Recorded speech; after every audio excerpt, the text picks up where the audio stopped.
क्या रूहें मरने के बाद भी भटकती रहती हैं? कहते हैं जिन लोगों की कोई भी ऐसी ख्वाहिश नाकाम रह जाए या फिर कोई खास मकसद अधूरा रह जाए तो उस मरने वाले शख्स की रूह इधर उधर भटकती फिरती है। ऐसी ही एक भटकती हुई रूह की कहानी है ये। सुनील और किरण एक दूसरे के कज़न थे। बाद में इन दोनों की मंगनी हो गई। दरअसल सुनील के माँ बाप बहुत अमीर थे और किरण के घर वाले ज़्यादा अमीर ना थे। सुनील का रिश्ता उसकी खाला की तरफ हुआ था। सुनील की माँ का नाम रज़िया था और किरण की माँ का नाम ज़रीना था। सुनील 5 साल का था जब किरण पैदा हुई। रज़िया और ज़रीना दोनों बहनें थीं।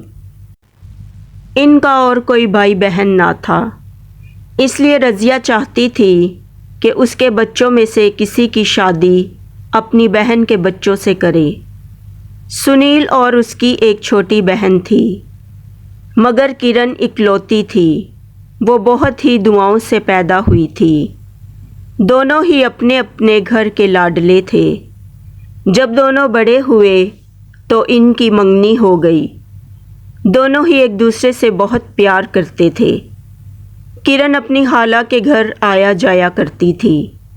दोनों बाहर घूमते थे, फ़ोन पर बातें करते थे। इन दोनों की जोड़ी बहुत ही प्यारी थी। हर कोई इनकी जोड़ी की तारीफ़ें करता था। सब कुछ ठीक चल रहा था। एक दिन वो दोनों शॉपिंग करने गए। इनकी शादी को 1 महीना बाकी था।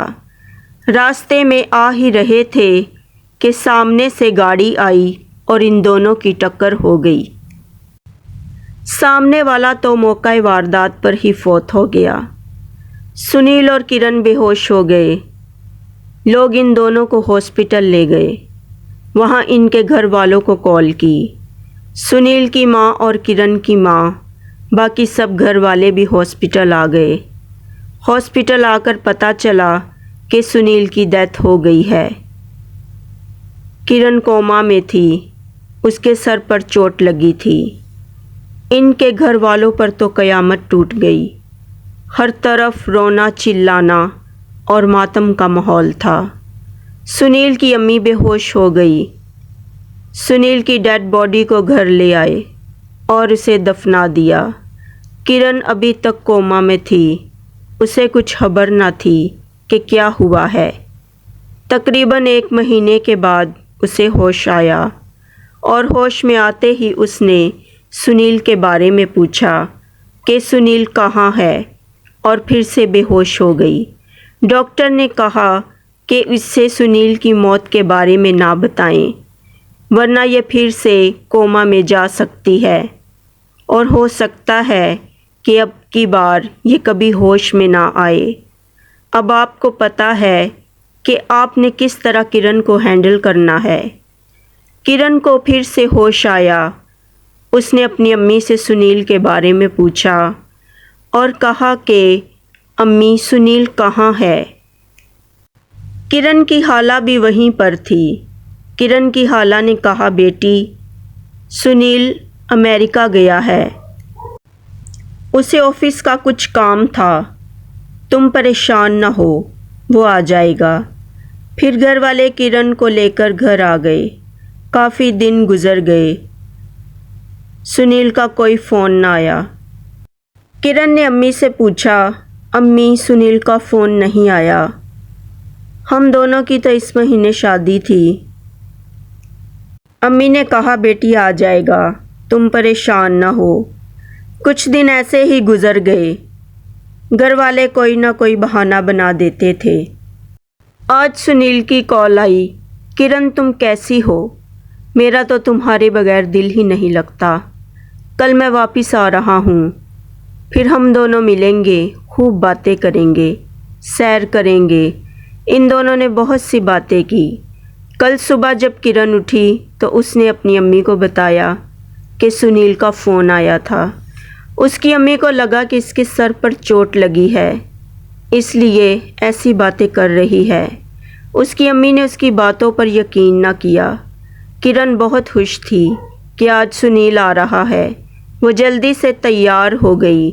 थोड़ी देर बाद सुनील की कॉल आई कि मैं बाहर खड़ा हूँ, तुम आ जाओ। किरण ने अपनी अम्मी से कहा कि अम्मी सुनील आ गया है, मैं उसके साथ बाहर जा रही हूँ। मगर अम्मी ने कहा तुम कहाँ जा रही हो, तुम सुनील को घर बुला लो, मैं तुम दोनों के लिए चाय बनाती हूँ। किरण इस बात पर तैयार हो गई।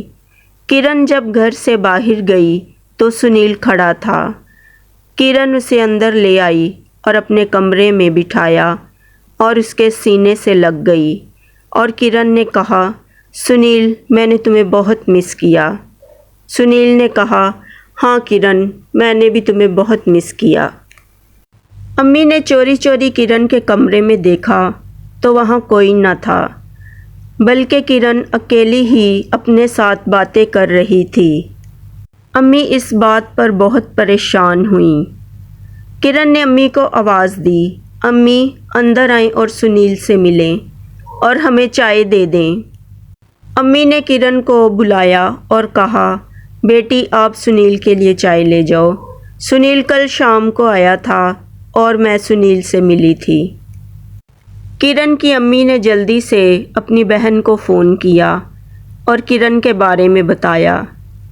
सुनील की अम्मी भी बहुत परेशान हुई और दोनों बहनें रोने लगीं, क्योंकि सुनील को मरे हुए 2 महीने हो गए थे। अब किरण कमरे से बहुत कम बाहर आती थी, घंटों घंटों फ़ोन पर बातें करती रहती थी। आज किरण ने सुनील के पसंद का सूट पहना, जल्दी से तैयार हुई और पार्क जाने के लिए अपनी अम्मी से बात की। उसने कहा अम्मी, सुनील मुझे लेने आ रहे हैं और हम दोनों पार्क जा रहे हैं। किरण जैसे ही पार्क गई, उसकी अम्मी भी उसके पीछे पीछे गई।